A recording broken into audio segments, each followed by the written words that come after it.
Et au nom du Seigneur Jésus-Christ, là où vous nous suivez, que Dieu vous bénisse, que Dieu vous garde et qu'il continue à vous faire prospérer et à vous faire du bien. Alors, aujourd'hui, nous allons tous ensemble faire la lecture dans l'Évangile selon saint Matthieu et nous lisons le chapitre 13. Nous allons commencer le verset 24, nous irons jusqu'au verset 20, au verset 30 plutôt, et nous sauterons du verset 36 au verset 43.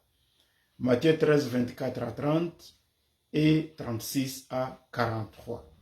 La parole de Dieu nous dit ce qui suit. Il leur proposa une autre parabole et il dit, « Le royaume des cieux est semblable à un homme qui a sémé une bonne semence dans son champ.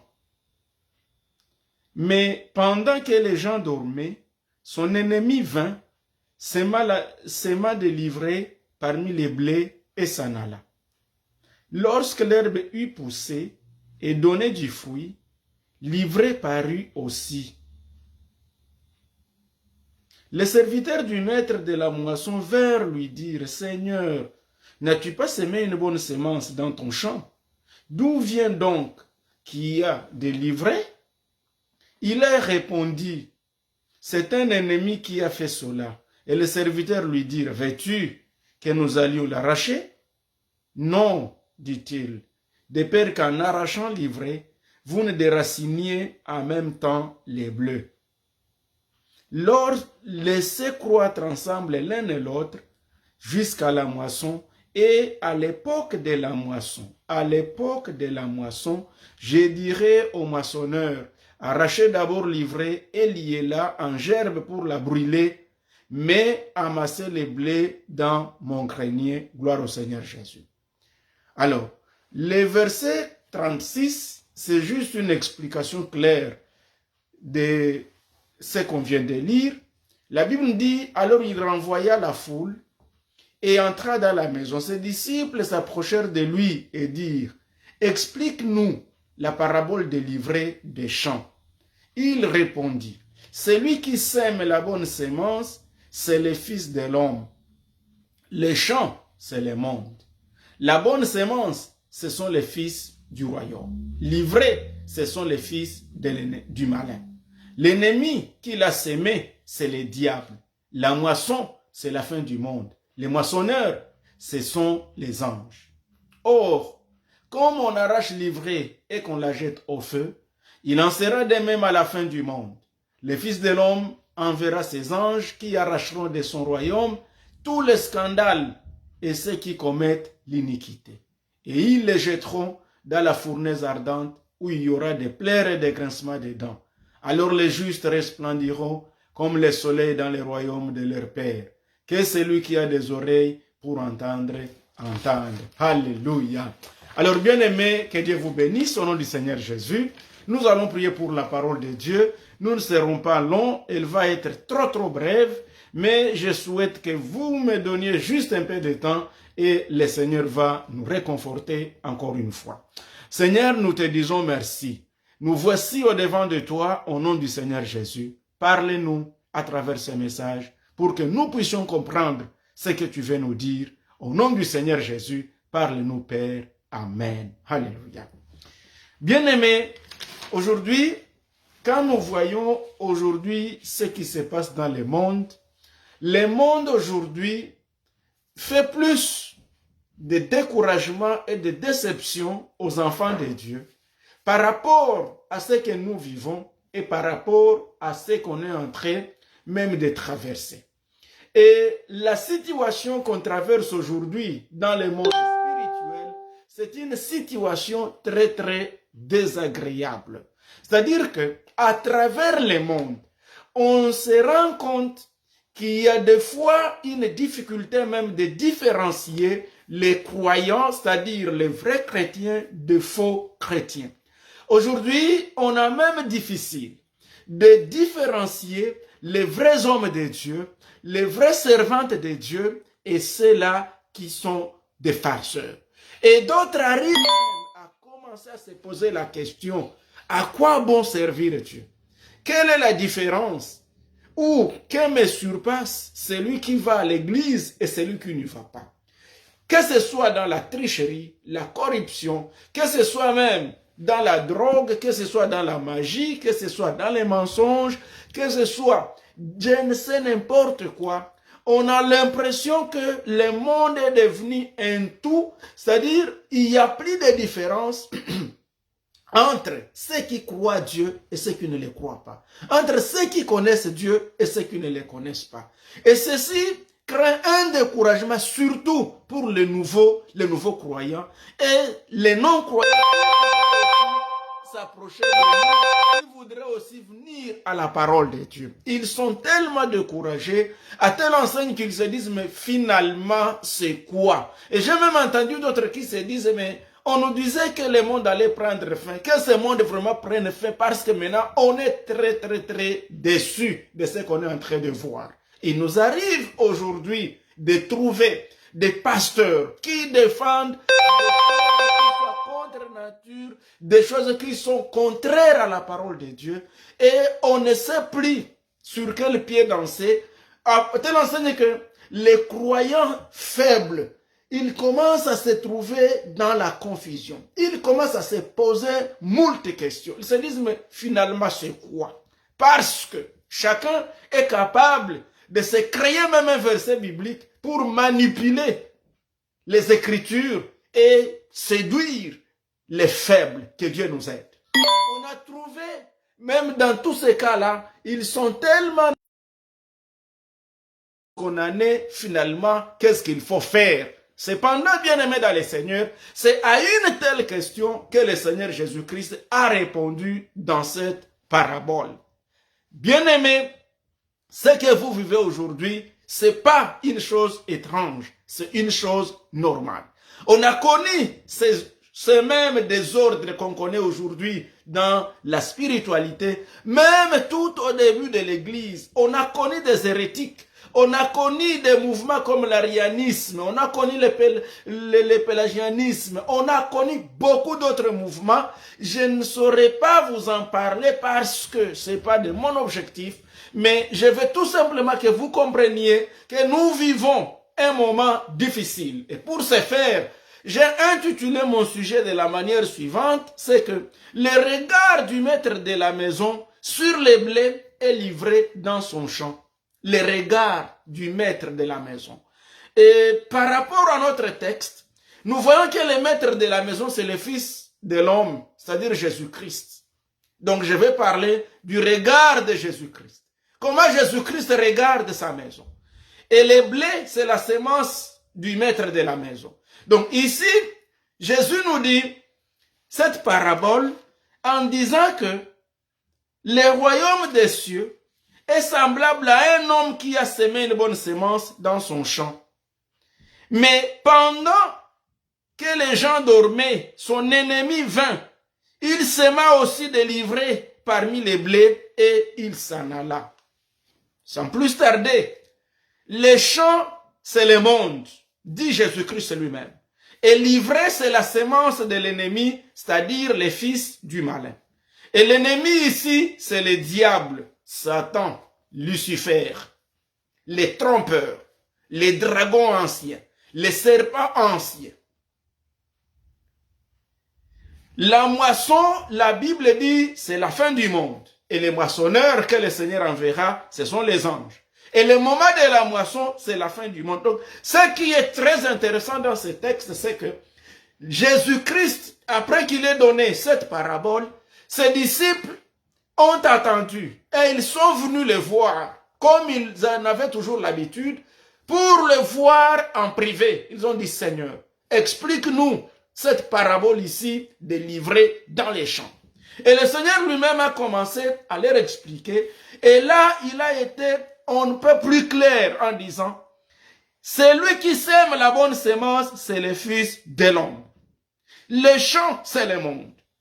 La bonne semence, ce sont les fils du royaume. L'ivraie, ce sont les fils du malin. L'ennemi qui l'a semé, c'est le diable. La moisson, c'est la fin du monde. Et les moissonneurs, ce sont les anges. Donc ici, on n'a même pas à chercher des commentaires bibliques On n'a même pas à s'imaginer, on n'a même pas à se mettre à genoux pour commencer à prier pour que Dieu vous donne l'explication de cette parabole. Le Seigneur lui-même a été très clair là-dessus. Cependant, ce que nous observons aujourd'hui, c'est que aujourd'hui, nous nous rendons compte que cette parabole ici, la bonne semence, ne représente pas la parole cette fois-ci, comme dans la première parabole dont Jésus a parlé, toujours dans le même évangile de Matthieu 13 au verset 19 et au verset 23, mais plutôt ce que la parole a engendré. Comme le dit dans 1 Pierre 1 verset 23, nous sommes le fruit de cette parole-là. C'est-à-dire lorsque nous avons reçu la parole de Dieu, la parole produit des fruits. Et ces fruits, ce sont tous ceux qui ont reçu Jésus comme Seigneur et Sauveur et qui se décident de marcher dans la volonté de Dieu. Quand nous lisons dans 1 Pierre 1, verset 23, la Bible nous dit, puisque vous avez été régénérés, non par une semence corruptible, mais par une semence incorruptible, par la parole vivante et permanente de Dieu. C'est-à-dire quoi? Quand nous voyons la première parabole, dans Marc chapitre 13, Jésus nous parle d'un semeur qui avait sa semence et qui allait s'aimer. Et dans ses mains, il avait des semences et Jésus nous dit que certaines graines sont tombées sur un sol qui était juste dans la rue. Et d'autres graines sont tombées, ce n'était pas cette fois-ci dans la rue, mais ils sont tombés dans des milieux rocailleux, dans des rochers. Et il y a d'autres graines qui sont tombées dans les épines et d'autres graines sont tombées dans les bons sols. J'en avais déjà parlé plusieurs fois, je ne vais pas y revenir. Alors, les bons sols, la graine qui est tombée dans les bons sols, la Bible nous dit qu'il s'agit de la parole de Dieu qui a été reçue par un homme ou une femme. Et lorsque vous avez reçu cette parole, vous l'avez accueillie avec engouement, et vous avez décidé de vous conformer à cette parole. C'est cette parole-là dont la Bible dit que cette graine-là, cette semence, elle en a produit 100, 60 et 30 selon que chaque graine produisait. Alors c'est cet homme-là, c'est cette femme-là qui est le produit de cette semence, de la parole de Dieu, que Jésus vient d'appeler dans cette autre parabole, au verset 24, qu'il appelle cette fois-ci maintenant les fils du royaume. C'est-à-dire, vous et moi, qui avez reçu Jésus comme Seigneur et Sauveur, qui gardez la semence, qui gardez la parole de Dieu. Alors, nous qui gardons la parole de Dieu, nous qui gardons la semence à nous, et qui nous sommes décidés de marcher selon la parole de Dieu, dans cette parabole ici, c'est maintenant nous qui devenons la semence qui a été semée dans le monde et que le Seigneur maintenant donne maintenant comme image les blés. Parce que le Seigneur dit que le semeur avait bien préparé son champ. Il a semé d'abord les blés. Mais quand il est parti, pendant qu'il dormait, pendant qu'il se reposait, l'ennemi aussi est venu s'aimer dans les mêmes champs. Il est venu s'aimer livré. Et lorsque le matin est arrivé, voici que les serviteurs du maître de la maison viennent voir l'état du champ. Et quand ils arrivent, ils se rendent compte que lorsque les graines sont entrées de croître ou de germer, ils ont vu qu'il n'y avait pas seulement les blés, mais il y avait aussi l'ivraie. Et ce qui est curieux, c'est que ça crée une confusion. Pour ceux qui ont déjà été dans les champs, ils savent bien que l'ivraie et les blés, lorsqu'ils sont encore jeunes, c'est presque la même chose. C'est difficile de les différencier. Quand vous cherchez, que ce soit les champs de blé ou les champs, je ne sais pas moi, du riz, je vous assure, il est difficile de différencier les blés et l'ivraie ou les riz et l'ivraie si vous n'êtes pas bien informé des caractéristiques de l'un ou de l'autre. Cependant, ceci prouve donc, et c'est très important à bien saisir, bien aimés qui me suivez. Jésus, lorsqu'il parle du champ, il dit que le champ c'est le monde. Donc Jésus montre que nous sommes tous dans ce monde. Dans ce monde, il y a ceux qui ont reçu la parole, qu'on appelle les fils du royaume, mais il y a également les fils du malin. Les fils du malin, ici, il faut faire attention. Il ne s'agit pas ici des démons. Il ne s'agit pas ici des gens qui n'ont jamais entendu parler du Seigneur Jésus. Il ne s'agit pas ici des non-croyants. Mais il s'agit plutôt des personnes qui avaient aussi reçu la parole, mais qui ont reçu en dehors de la parole la sémence de l'ennemi. Il s'agit ainsi donc, pas de personnes non croyantes, pas de personnes qui n'ont jamais entendu parler du Seigneur. Et c'est de ces gens-là dont Jésus parle dans Matthieu 7, 12. Lorsque Jésus dit, nombreux viendront auprès de lui et ils diront, Seigneur, Seigneur. S'il vous plaît, c'est Matthieu 7. À partir du verset 21, quand vous allez jusqu'à 24, la Bible nous dit qu'en ce jour-là, ils sont nombreux qui viendront auprès du Seigneur et ils diront, Seigneur, nous avons prêché par ton nom. Mais il leur dira ce jour-là, je ne vous ai jamais connu. Ici, nous sommes dans Matthieu chapitre 7, verset 21. Ceux qui me disent Seigneur, Seigneur, n'entreront pas tous dans le royaume des cieux. Mais seulement celui qui fait la volonté de mon Père qui est dans les cieux. Plusieurs me diront en ce jour-là, Seigneur, Seigneur, n'avons-nous pas prophétisé par ton nom? N'avons-nous pas chassé des démons par ton nom? Et n'avons-nous pas fait beaucoup de miracles par ton nom? Alors je leur dirai ouvertement, je ne vous ai jamais connu, retirez-vous de moi, vous qui commettez l'iniquité, que Dieu nous pardonne. Ce sont ces gens ici qui ont prêché, qui ont enseigné, qui ont fait des miracles au nom du Seigneur Jésus, qui constituent les fils du malin dont le Seigneur Jésus parle dans cette parabole de Matthieu 13 au verset 24. Il s'agit donc des serviteurs, il s'agit donc des chrétiens, des croyants, mais qui n'ont pas été disciplinés, qui n'ont pas gardé la foi, mais qui ont reçu la sémence de l'ennemi. C'est ce que nous voyons aujourd'hui dans le monde. Certains pasteurs, certains apôtres, certains prophètes, certains docteurs, certains évangélistes, certains serviteurs de Dieu, ils peuvent être des évêques, ils peuvent être, je ne sais pas moi, des archevêques, ils peuvent être des prêtres, ils peuvent être des abbés, peu importe les noms qu'on nous donne. Ici, la question est de savoir, qui suis-je? Suis-je encore la bonne semence, le blé ou l'ivraie? Parce que tous les deux se ressemblent. Tous les deux se ressemblent. Tous les deux peuvent porter des croisettes. Tous les deux peuvent porter des chaînettes. Tous les deux peuvent porter de belles vestes. Tous les deux, nous pouvons porter de belles robes. Mais la parole de Dieu nous dit que lorsque les serviteurs sont venus, ils se sont rendus compte que non, Seigneur, il y en a dans ces champs-là, ceux qui ne ressemblent pas au blé. Il y a ceux que tu n'as pas semés. C'est ce qu'on voit aujourd'hui dans ce monde. Il y a des serviteurs, mais qui ne sont plus des serviteurs de Dieu. Il y a des chrétiens, mais qui ne sont plus des vrais croyants en Jésus-Christ. Et c'est la raison d'ailleurs pour laquelle il y a la confusion même des religions. Il y a la confusion des ministères. C'est la raison pour laquelle il y a la confusion même d'églises. Et qu'en sais-je encore?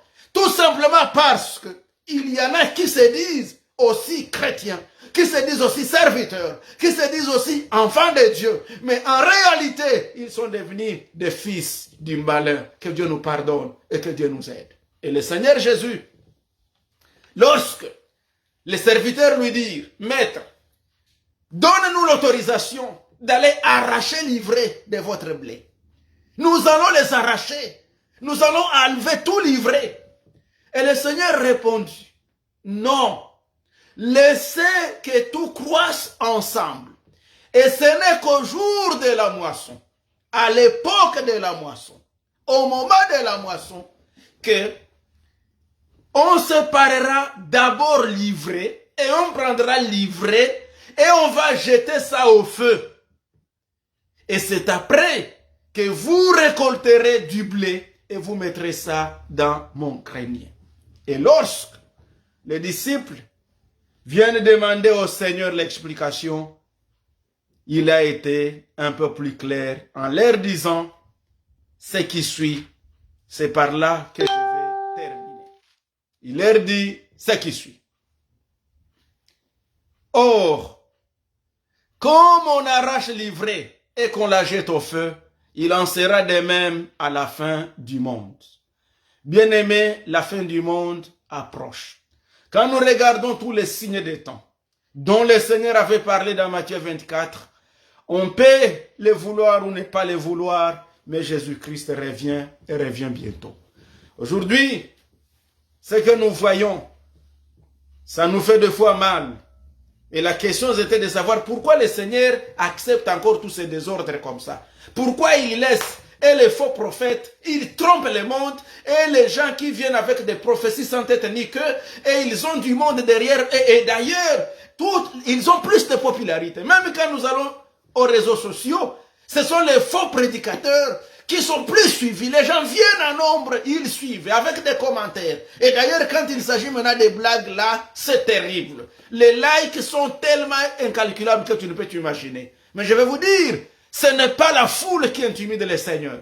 Ce qui touche le Seigneur, c'est est-ce que nous gardons ses commandements? Est-ce que nous lui sommes encore obéissants? Est-ce que nous sommes encore des fils du royaume ou nous sommes devenus des fils du mal? Que Dieu nous aide et que Dieu nous pardonne. Ceci, c'est tout simplement pour dire que le Seigneur lui-même permet qu'aujourd'hui, que dans ce monde, il laisse ensemble et les vrais serviteurs et les faux. Parce qu'il sait qu'il y a un moment de la moisson. Et puis il sait. Aujourd'hui, il y a beaucoup de chrétiens qui ont déjà rejeté les vrais serviteurs à cause de faux. Et c'est ainsi que vous trouvez des gens qui se disent non, non, tous les pasteurs sont les mêmes, toutes ces mamans qui se disent chrétiennes, croyantes sont les mêmes, tous les prophètes sont les mêmes, les évêques, les apôtres, les pasteurs, les évangélistes, tous les mêmes. Alors moi je ne veux plus aller dans leurs histoires des églises parce que c'est tous les mêmes. Quand vous dites ça, vous rejetez les blés avec l'ivraie ensemble. Et c'est ça que le Seigneur ne veut pas. Le Seigneur ne veut pas que nous commencions aujourd'hui à faire la moisson. Il veut que lui-même, au son de la trompette, il envoie à son temps, lui-même qu'il voudra, ses moissonneurs, pour que lorsque les moissonneurs viendront, c'est là qu'ils vont arracher d'abord l'ivraie et qu'on va jeter dans les feux. Et la Bible continue. Jésus a continué à dire, le Fils de l'homme enverra ses anges qui arracheront de son royaume tous les scandales et qui commettent l'iniquité. J'aime bien ce verset parce que aujourd'hui ce que nous vivons, ce sont les scandales. Et le Seigneur lui-même dit, il y a un moment où il viendra enlever tous les scandales. J'en ai déjà vu. Vous trouvez un serviteur de Dieu. Il aime et la Bible, il aime et la prédication, il aime également et la drogue, il aime également et l'ivrognerie, il aime également et les fidélités, la prostitution, il aime également la corruption, il aime également la tricherie, il aime également les mensonges, il aime également les fausses prophéties, mais il veut faire le mélange de tout. Est-ce que du moins vous pouvez choisir ou vous décidez comme Élie l'avait dit? Élie a posé la question en Israël, jusqu'à quand clocherez-vous des deux côtés? Jusqu'à quand cette confusion va continuer, bien aimé dans le Seigneur? Mais faisons un choix où nous voulons être des bons serviteurs de Dieu, des serviteurs sincères, des serviteurs crédibles, des serviteurs intègres, des serviteurs qui craignent Dieu, où nous voulons être des aventuriers et alors laissons la Bible à ceux qui veulent être de bons serviteurs. Et malheureusement, les faux s'improvisent comme des bons commentateurs de la parole de Dieu. Et c'est ainsi qu'ils en détruisent même l'essence. Que Dieu nous pardonne. Mais vous qui me suivez, que Dieu vous bénisse. Ne rejetez pas les blés avec l'ivraie. Même si aujourd'hui il y a beaucoup d'aventuriers, mais il y a encore de très bons serviteurs de Dieu qui sont éparpillés partout, partout au monde. Dans chaque pays, dans chaque nation, dans chaque tribu, dans chaque clan, dans chaque région du monde. Là où l'on parle du Seigneur Jésus-Christ. Même si vous pensez que tout le monde est corrompu, le Seigneur se réserve toujours les restes qui n'est jamais corrompu. Parce que même lorsque Élie pensait que tout le monde était corrompu, le Seigneur s'est révélé à lui, il a dit, il m'en reste encore 7000 que je me suis réservés qui ne se sont jamais agenouillés devant Baal. Et je vous dis aujourd'hui, même si nous vivons la période de la confusion, où on ne sait plus différencier les bons serviteurs des mauvais, mais il y en a encore. Le Seigneur se réserve encore une réserve importante de bons serviteurs. Je ne les connais pas, tu ne les connais pas, mais le Seigneur les connaît. Et c'est au jour de la moisson qu'ils se manifesteront et la gloire de Dieu se manifestera. Alléluia. Donc, le jour de la moisson arrivera.